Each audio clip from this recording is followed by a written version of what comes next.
Brought to you by V-Guard.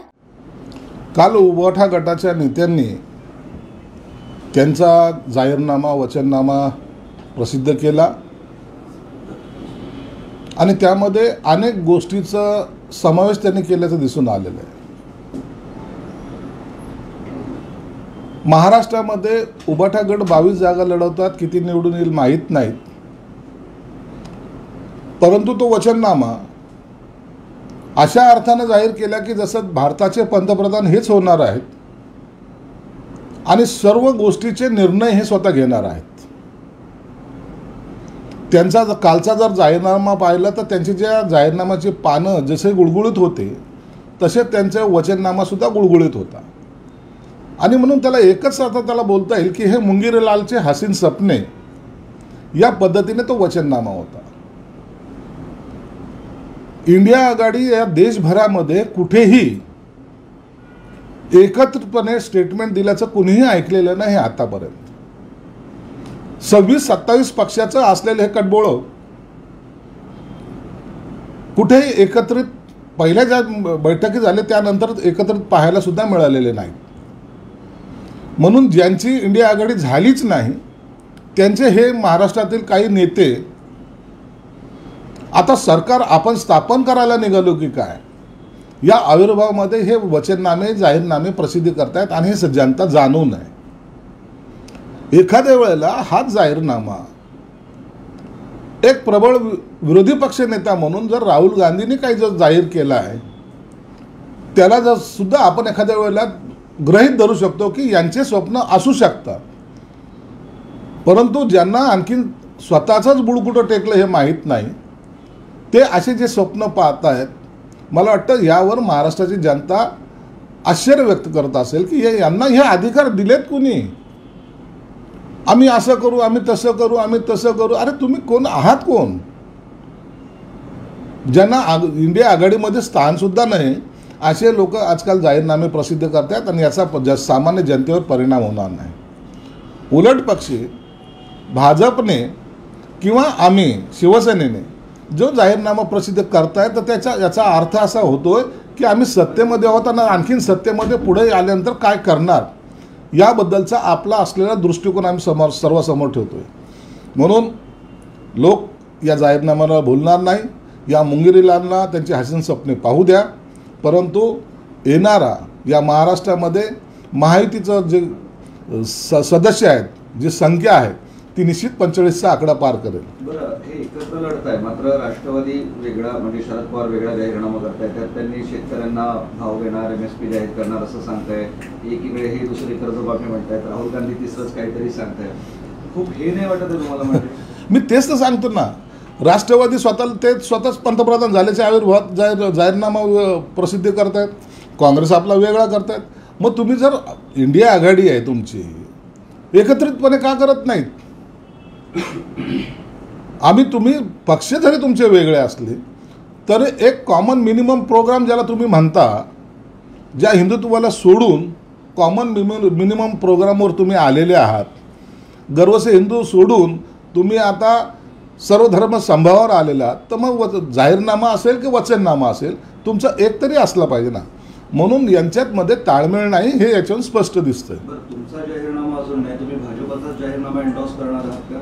नाही, आम्ही आमचा जो जाहीरनामा असेल, आमचा जो वचननामा असेल त्यामध्ये निश्चित भाजपची सरकारने म्हणजे मोदी सरकारने घेतलेल्या भूमिका त्याचाही त्याच्यात निश्चित उल्लेख असणार आहे आणि आपल्याला या महाराष्ट्रासाठी काय करायचं आहे याचा सगळा अंतर्भाव या जाहीरनाम्यामध्ये असणार आहे। संजय राऊत म्हणाले की EVM मशीन सातत्यानं बंद पडतात, की वारंवार होत जाईल, विशेष म्हणजे अमरावतीमध्ये किंवा कुठेही अशा पद्धतीने आधुनिक कृत्य केलं जाईल, आधी EVM मशीन बंद पडलं जाईल, नंतर मतदारांना बोलून मग ते आपलं कार्य केले करतील। संजय राऊतने जे स्टेटमेंट केलेलं आहे याचा अर्थ ते पराभव त्याने स्वीकारलेला आहे। कोणतीही गोष्ट जाणून बुजून करता येत नाही। या महाराष्ट्रात नाही तर देशभरामध्ये अनेक ठिकाणी या निवडणुका होत आहेत। एका मतदारसंघामध्ये 300 बूथ आहेत। जिल्ह्यामध्ये जवळपास 1800 ते 2000 बूथ असतात आणि एखाद्या ठिकाणी EVM मशीन जर एखादं खराब जर झालं, लाखो गाड्या रस्त्यावर धावतात, एखादी गाडी चालता चालता बंद होते, याचा अर्थ सगळ्या गाड्यामध्ये फॉल्ट असतो अशातला नाही. त्याच पद्धतीने एखादी EVM मशीन जर बंद झालं तर त्याच्यावर आक्रोश करणं, याचा अर्थ आता येणारे जे काही निवडणुकीचे जे निकाल लागतील त्याच्यामध्ये पराभव मान्य करण्यासारखं आहे. म्हणून पुढचं पराभव आताच मान्य इतर माध्यमातून केलं, आरोप प्रत्यारोप लावून जर केला तर लोकांना आपल्याबद्दल सहानुभूती वाटेल, असा त्यांचा एखादीत मानस असावा. दिल्ली उच्च न्यायालयामध्ये पंतप्रधान नरेंद्र मोदी यांच्या विरोधात एक याचिका दाखल करण्यात आली आहे.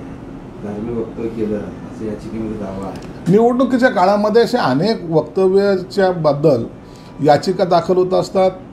निवडणूक आयोगाकडे अनेक कंप्लेंट दाखल होत असतात आणि त्याचा त्या न्यायालय असेल की निवडणूक आयोग असेल तो योग्य तो निर्णय घेत असतात. म्हणून ह्या काही लोकांचा छंद असल्यासारखं काही लोक हे कंप्लेंट करत असतात. एक अजून तुमच्यावर टीका होती आहे की पंतप्रधान राज्यात येतात, 10-10, 15-15 सभा घेतात, मुख्यमंत्री दिवसातनं 5-5 सभा घेतात. हा सभांचा अतिरेक कशाला, पराभवाची भीती वाटते आहे का? काल यावर मुख्यमंत्री महोदयाने अत्यंत मार्मिकपणे उत्तर दिलेलं आहे की आम्ही जनतेत जाणारे नेते आहोत. आम्हाला फेसबुक लाईव्ह करण्यामध्ये इंटरेस्ट नाही. आम्हाला घरात बसून सरकार चालवायचं नाही. तर ज्याला जनतेशी कनेक्ट ज्याला म्हणतात त्यांच्याशी संवाद साधण्यामध्ये आम्हाला आनंद आहे. म्हणून पंतप्रधान असेल, शिंदेसाहेब असतील, देवेंद्र फडणवीस असतील, अजितदादा असतील, हे सर्व लोक, हे नेते लोक हे ग्राउंड लेवलवर जाण्याचा प्रयत्न करत आहेत. मला वाटतं जनतेशी कनेक्ट होणं हे कधीही चांगलं. म्हणून त्यांच्या प्रचारसभा या धडाक्यात होत आहेत आणि एक एक नेता जवळपास रोजच्या 5-5, 6-6 सभा अनेक ठिकाणी घेत आहेत. मला वाटतं लोकांनी सुद्धा त्याचं स्वागत केलेलं आहे. म्हणून त्यांच्या सभेला होणारी गर्दी हे काही लोकांची पोटसूळ झालेलं आहे.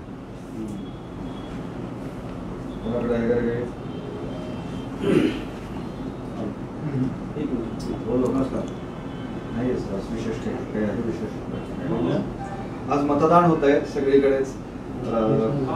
गेल्या टप्प्यात मतदान खूप कमी झालं होतं आणि जवळपास 5 ते 6% मतदानाची टक्केवारी घसरली होती. काय आव्हान करायला होते? मराठवाड्यात, विदर्भात अनेक ठिकाणी आज मतदान होतंय. खरं तर या भागामध्ये असलेला उष्णतेचा पारा जर पाहिला तर तो 42-43 क्रॉस करून गेलेला आहे. सर्वसामान्य मतदार तरीही उत्साहात या मतदानामध्ये भाग घेतोय. उन्हातानाची पर्वा न करता भाग घेतोय. अनेकाला तुम्ही जर पाहिल्या तर भोवळ आल्याच्या घटना आहेत, चक्कर आल्याच्या घटना आहेत. तरी मी मतदारांना आवाहन करणार आहे की शक्यतो स्वतःची काळजी घेऊनच मतदान करा. मतदानाचा अधिकार हा 5 वर्षातून एक वेळा येणारा अधिकार हा वाया घालू नका. परंतु याचा अर्थ असा नाही की स्वतःची सुरक्षितता बाळगू नका. स्वतःला सुरक्षित ठेवून मतदानाला निश्चित जा. तुमचं मतदान हे देशाचं भवितव्य घडवणारं मतदान आहे. म्हणून मतदान कुणाला करायचं, कशासाठी करायचं, यापेक्षा माझ्या मतदानाने सरकार बनणार आहे ही भावना तुमच्यामध्ये असू द्या आणि मतदान निश्चित करा. तुमचे माजी मंत्री सुरेश नवलेंनी राजीनामा दिला. त्यांचं म्हणणं होतं उद्धव ठाकरे भेटत नव्हते म्हणून आम्ही बाहेर पडलो. आताचे जे सध्याचे नेते आहेत तेही भेटत नाही, डावलतात, दुर्लक्ष करतात, त्यामुळे इथूनही बाहेर पडायची वेळ आली आहे. त्यांनी राजीनामा दिला. आता ही सुरुवात म्हणायची की अजून काय? सुरेश नवलेंचं दुखणं वेगळं आहे. त्याबद्दल तर या निवडणुकीमध्ये जाहीर वाच्यता करणं योग्य नाही. एकनाथ शिंदेसाहेब लोकांना भेटत नाही असं कोणीही महाराष्ट्रातल्या सर्वसामान्यापासून तर नेत्यापर्यंत कोणी म्हणू शकणार नाही. याचा सर्वांनाच अनुभव आहे. म्हणून त्यांची जी काही अडचण आहे त्याच्याबद्दलचं आता जरी त्यांनी राजीनामा दिला असेल थोडासा रागामध्ये, तरी शिंदेसाहेब त्यांची समजूत काढतील. नाही, ते स्पष्ट सांगतायत, पण त्यांचं दुखणं काय आहे ते तुम्ही काय स्पष्ट सांगत नाही. त्या सगळ्या गोष्टी ज्या आहेत त्या संघटनाच्या पातळीवर होतील, त्याच्यावर चर्चा होईल. परंतु यावर जाहीरपणे एकमेकावर चिखलफेक करणं योग्य नाही. त्यांचं म्हणणं आहे की मित्र पक्षांसाठी आपल्या उमेदवारांचं जे आहे राजकीय बळी देण्याचं काम चालू आहे. काही ठिकाणी असं होतं, एखादी सीट जाते त्या टायमाला कार्यकर्त्याला दुःख होणं स्वाभाविक आहे. ज्या 1-2 ठिकाणच्या सीट दिल्यात त्या ठिकाणच्या कार्यकर्त्यांची सुद्धा तशी नाराजगी होती, हे आम्ही मान्य करतो.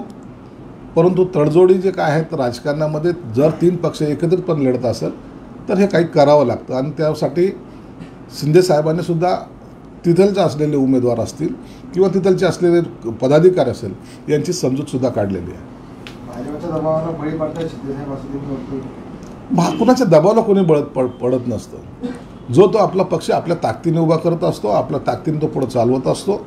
म्हणून याच्या दबावाला हा बळी पडला, तो त्याच्या दबावाला बळी पडला, या बोलण्यात तथ्य नाही. लाचारी पत्करणारा एकनाथ शिंदे नाहीत, ते असलेल्या सत्तेला लात मारणारे नेते आहेत. म्हणून त्यांच्याबद्दल असं कोणीही म्हणू शकणार नाही की ते कुणाच्या दबावाला बळी पडतील. नाशिकमध्ये कुणाच्या दबावाला बळी पडतात असं? नाशिकच्या दबावाला बळी पडण्याचं कारण नाही. काल मुख्यमंत्री साहेबांनी स्पष्ट केलेलं आहे, नाशिकची सीट ही शिवसेनेची आहे आणि त्या उमेदवाराची घोषणा आज संध्याकाळी किंवा उद्या दुपारपर्यंत होईल, याबद्दल निश्चिंत आहे. आज उद्या बरंच आता आज उद्याचा विषय संपलेला आहे. नाशिकच्या उमेदवाराची घोषणा आज संध्याकाळी किंवा उद्या दुपारी 12 वाजेपर्यंत केल्या जाईल. प्रत्येक टप्प्यात महाविकास आघाडीचे उमेदवार निवडून येतील. 35+ आमचा टार्गेट आकडा आहे असे संजय राऊत म्हणतात. त्यांचा 35+ नाही, त्यांचा 48+ आकडा असू शकतो. संजय राऊत हा काय बोलेल ना, तो त्याला सुद्धा त्याचं भान असत नाही. म्हणून त्यांनी असे काही वक्तव्य केले की त्याचं अपोजिट समजायचं असतं की हे शक्य जे होणार नाही त्याच गोष्टी संजय राऊत बोलत असतो. म्हणून विकास आघाडीचा या निवडणुकीमध्ये सफाया होणार आहे. उद्धव ठाकरे यांनी जाहीरनामा सादर करताना म्हणाले की महाराष्ट्रातील उद्योग, क्रिकेटची मॅच, हिरे बाजार सगळे काही पळवलं जात आहे. महाविकास आघाडीच्या काळात जे महाराष्ट्राचं वैभव वाढत होतं ते आम्ही पूर्ववत करू. यांना फक्त काय इतरावर टीका करण्यामध्ये, यांना वेळ घालवण्यामध्ये इंटरेस्ट आहे. आम्हाला काम करण्यामध्ये इंटरेस्ट आहे आणि आम्ही महाराष्ट्राला प्रगतीपदावर घेऊन जाण्याचा आमचा जो संकल्प आहे तो पूर्ण करण्याच्या दिशेने आम्ही चाललेलो आहोत. अनेक प्रकल्प जे यांच्या काळात रखडले होते ते आता जर पाहिले तर सगळे रन होत आहेत आणि जलद गतीने ते कामंसुद्धा पूर्ण होत आहेत. काही दिवसात तुम्हाला दिसेल अनेक गोष्टीचे उद्घाटन झालेले तुम्हाला दिसतील. म्हणजे लोकार्पण ज्याला म्हणतात ते झालेलं दिसेल. पंतप्रधानांनी येऊन काही ठिकाणचे लोकार्पण केलेले आहेत आणि 2-3 महिन्यामध्ये अनेक महत्त्वाकांक्षी प्रकल्प जे आहेत त्याचंसुद्धा लोकार्पण होणार आहे. तुम्ही म्हणताय नाशिकची जागा तुमची, मात्र भुजबळांचे जवळचे लोक तिकडे अर्जही घ्यायला गेले. सकाळी दिलीप खैरेंनी स्वतः जाऊन अर्ज घेतलाय. सुरू काय खैरे किंवा इतर कोणी जे काय असेल त्या नाशिक भागातील लोकांनी अर्ज घेणं हा त्यांचा ठीक आहे, त्यांचा अधिकार आहे. परंतु मी तुम्हाला 100% सांगतो, ही जागा शिवसेनेची आहे, ही शिवसेना लढवणार आहे आणि त्याच्या उमेदवाराची घोषणा आज संध्याकाळी किंवा उद्या दुपारपर्यंत केल्या जाणार आहे. Brought to you by V-Guard.